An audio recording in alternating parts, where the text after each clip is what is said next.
bisyong nakakahilo. Ano ang mangyayari sa'yo? Sigarilyong di maubos, alak na nakakalunod, mga bisyong nakakahilo. Ano ang mangyayari sa'yo?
kinikita. Ako ang nasisisi, ako ang laging may kasalanan.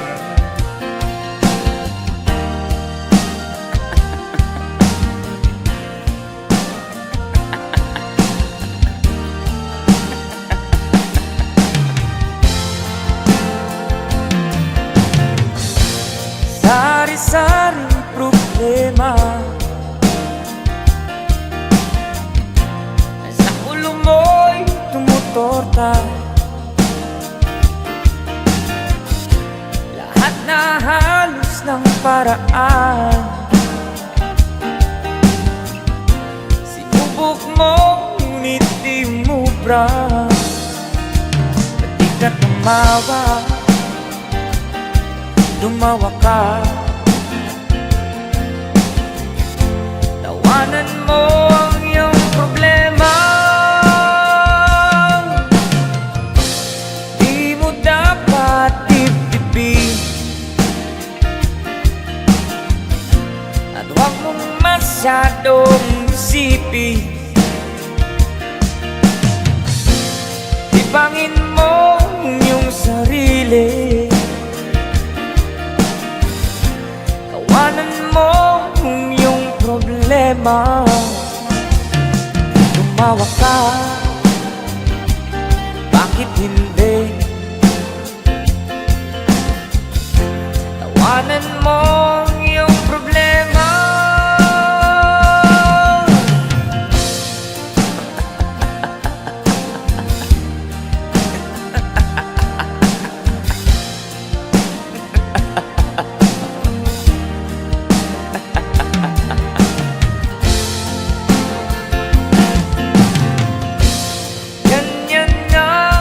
Kaibigan, tawanan mo ang iyong problema. Huwag mong isipin ng todo, baka ikaw ay maloko. Tumawa ka, bakit hindi?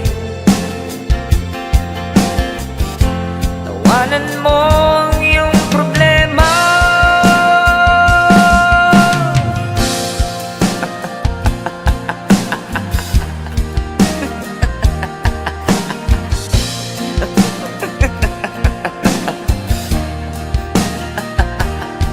Tumawa ka, bakit hindi? Tawanan mo ang iyong problema.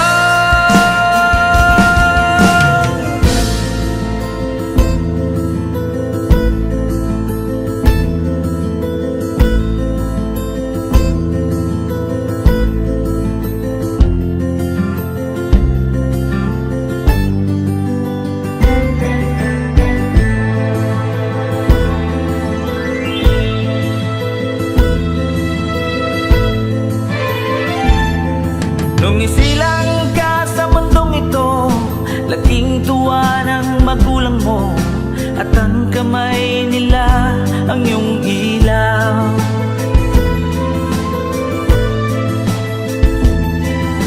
At ang nanay at tatay mo'y di malaman ang gagawin, minamasdan pati pagtulog mo.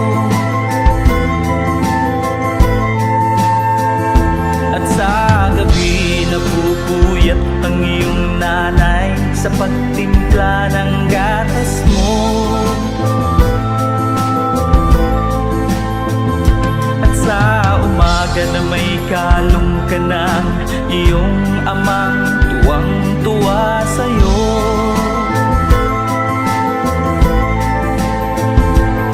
Ngayon nga'y malaki ka na, nais mo'y maging malaya, di man sila payag, walang magagawa.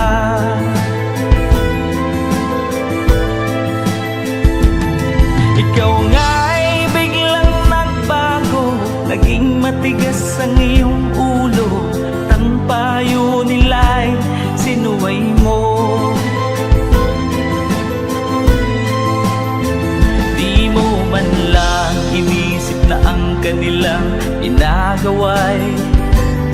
para sa'yo.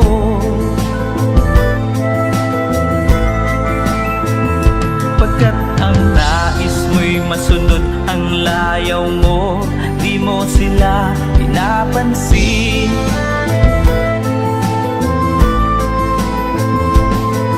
Nagdaan pa ang mga araw at ang landas mo'y naligap. Ikaw ay nalulong sa masamang bisyo.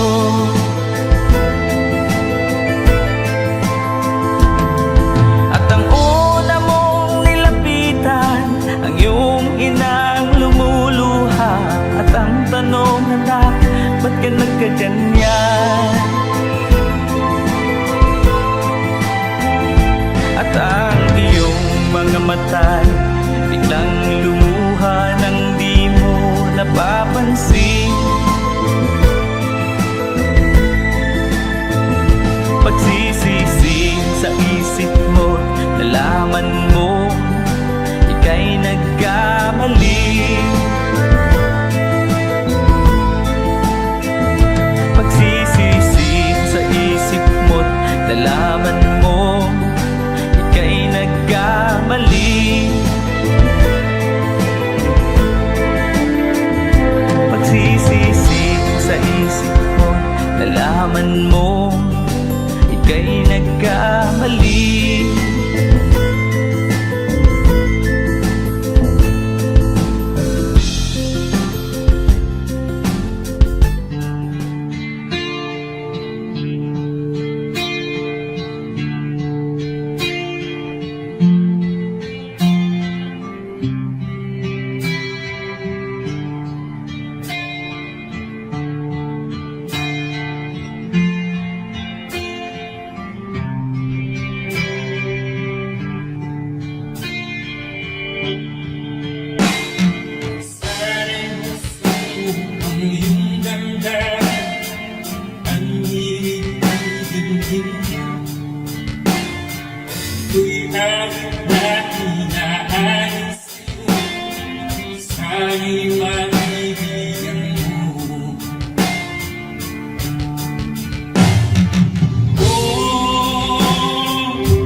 Thank